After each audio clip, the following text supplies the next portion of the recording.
Bismillahirrahmanirrahim. Raditu billahi robba wa bil islami dina wa bi Muhammadin nabiyya wa rasulah, amma ba'd. Assalamualaikum warahmatullahi wabarakatuh. Perkenalkan, nama saya Muhammad Udin Fatur Rahman dari kelas PPKN 19A dengan NIM 1054311000119. Baik, pada kesempatan kali ini saya akan sedikit menjelaskan tentang materi yang berjudul metodologi penelitian. Sedikit pengantar bahwa metodologi penelitian merupakan sebuah cara untuk mengetahui permasalahan yang spesifik. Nah, permasalahan ini dapat dikatakan atau disebut permasalahan penelitian. Di dalam metodologi, tentu sang peneliti mempunyai cara tersendiri dalam memecahkan permasalahan yang ada. Baik, pada kesempatan kali ini ada 3 poin yang mesti saya bahas. Yang pertama ialah hakikat penelitian. Yang kedua ialah tujuan penelitian. Dan yang terakhir atau yang ketiga ialah jenis-jenis penelitian itu sendiri. Nah, yang pertama, hakikat penelitian. Menurut Sugiono, metodologi penelitian adalah merupakan suatu cara untuk mengumpulkan data dan untuk kegunaan atau tujuan tertentu. Menurutnya, ada 3 cara dalam melakukan metodologi penelitian. Yang pertama, penelitian itu bersifat rasional, dan yang kedua adalah bersifat empiris, dan yang terakhir atau yang ketiga ialah bersifat sistematis. Nah, yang pertama, bersifat rasional. Bersifat rasional ialah penelitian yang dilakukan dan dikumpulkan dengan masuk akal atau tidak bersifat irasional. Semisal ketika kita melakukan sebuah penelitian di dalam sebuah desa dan kita katakan bahwasanya di dalam desa tersebut memiliki warga yang mempunyai jenis kelamin laki-laki dan perempuan. Tentu hal ini adalah penelitian yang bersifat masuk akal. Dan sebaliknya, ketika kita katakan di dalam sebuah desa itu memiliki sebuah pohon yang mempunyai kepala, nah sangat jelas tentu penelitian ini bersifat irasional. Nah, selanjutnya ialah bersifat empiris atau penelitian yang dilakukan atau pengumpulan data yang dikumpulkan berbasis fakta lapangan dan dapat ditangkap oleh panca indera. Semisal kita kembali melakukan sebuah penelitian di dalam sebuah desa dan mengatakan bahwasanya di desa tersebut tentu memiliki bangunan yang bernama sekolah dan dapat ditempuh oleh anak-anak desa di sana. Nah, sangat jelas ini adalah bersifat empiris karena kita akan melakukan sebuah terjun langsung ke lapangan untuk membuktikan bahwa apakah memang sekolah itu benar atau tidaknya. Nah, selanjutnya adalah bersifat sistematis. Tentu bersifat sistematis adalah bersifat yang teratur dan sudah terukur. Ketika kita sudah melakukan kedua hal yang sebelumnya tadi, yaitu tentang rasional, empiris, nah sangat jelas bahwa ini adalah pengumpulan data-data yang bersifat sistematis. Hal itu yang dilakukan atau yang dikatakan oleh Sugiono. Nah, ketika 3 hal ini kita tidak lakukan di dalam sebuah metodologi penelitian, maka dapat kita katakan bahwasanya metodologi penelitian itu hanya pengamatan biasa atau wawancara biasa. Nah, selanjutnya pembahasan yang kedua, yaitu tujuan penelitian.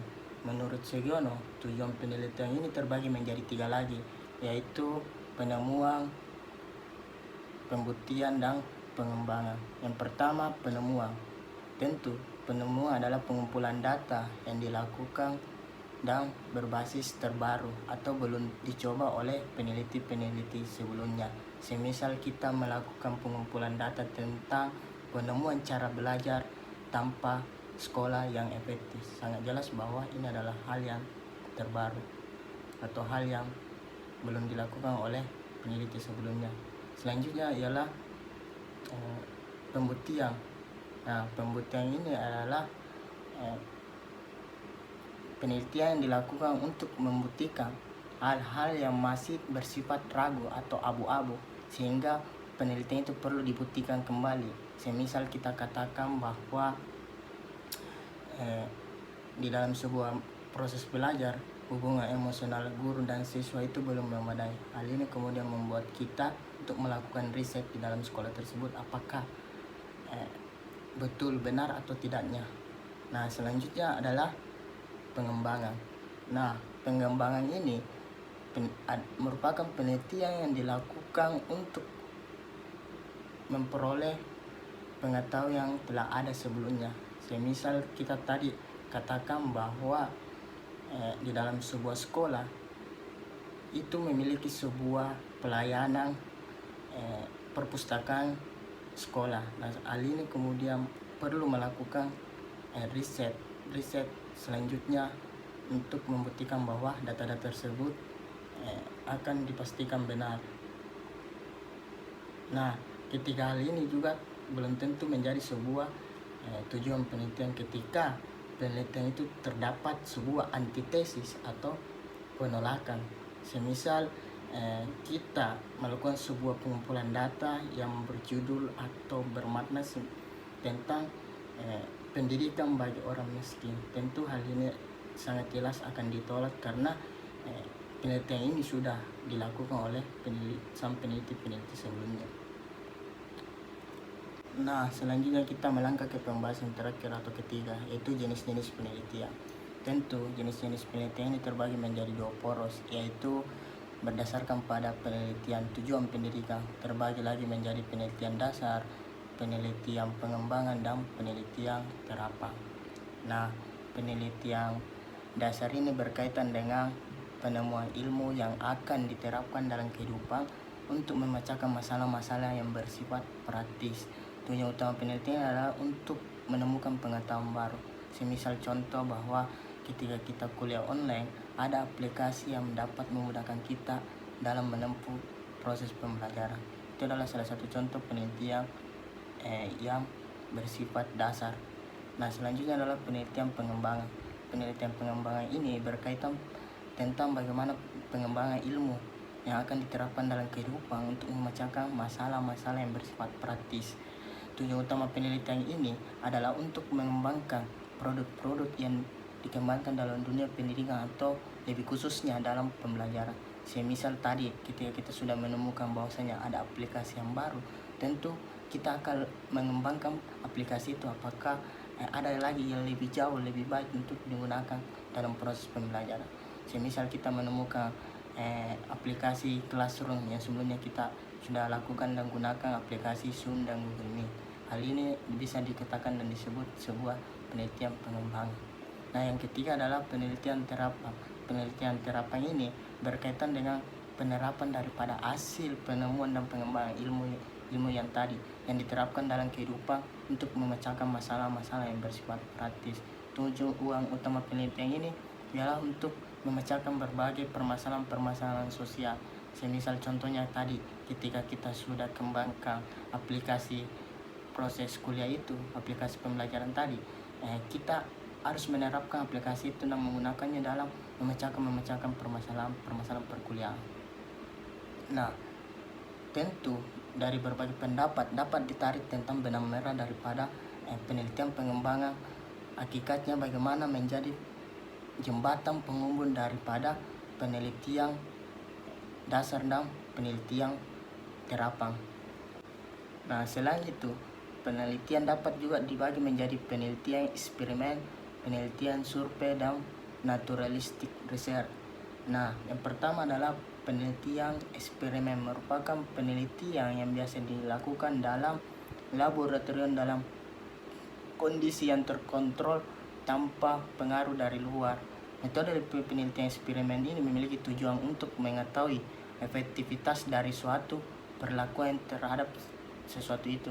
Semisal contoh tadi ketika kita menemukan obat terbaru terus dikembangkan dan diterapkan, kita mencoba untuk melakukan eksperimen apakah memang obat itu dapat digunakan oleh masyarakat atau tidak. Nah, selanjutnya ialah metode penelitian survei, yaitu merupakan penelitian mendapatkan data dalam suatu lokasi tertentu dengan berbagai cara seperti menyebarkan angket ataupun wawancara. Semisal kita ketika terjun langsung ke lapangan untuk mengumpulkan data-data itu adalah dan melakukan wawancara, itu adalah sebuah contoh penelitian survei. Yang ketiga adalah metode penelitian naturalistik, merupakan penelitian dilakukan dari lingkungan alamiah yang berbeda dengan penelitian eksperimen yang dilakukan bukan pada lingkungan alamiah.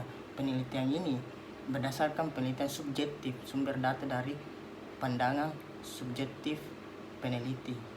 Nah, tentu penelitian survei juga merupakan sebuah jembatan daripada penelitian eksperimen dan penelitian naturalistik, karena kedua hal itu menjadi suatu tujuan atau proses cara daripada penelitian survei.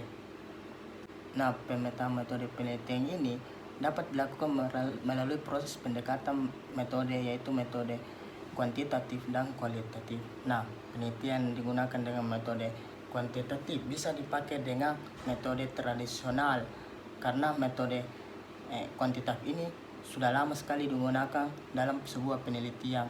Metode ini bersifat saintifik, sehingga metode kuantitatif menemukan kaidah-kaidah ilmiah, yaitu empirisme, subjektif dan rasional. Sedangkan metode kualitatif yang disebut sebagai metode modern, tentu hal ini adalah metode perkembangan daripada kuantitatif. Metode kualitatif relatif baru dalam dunia penelitian.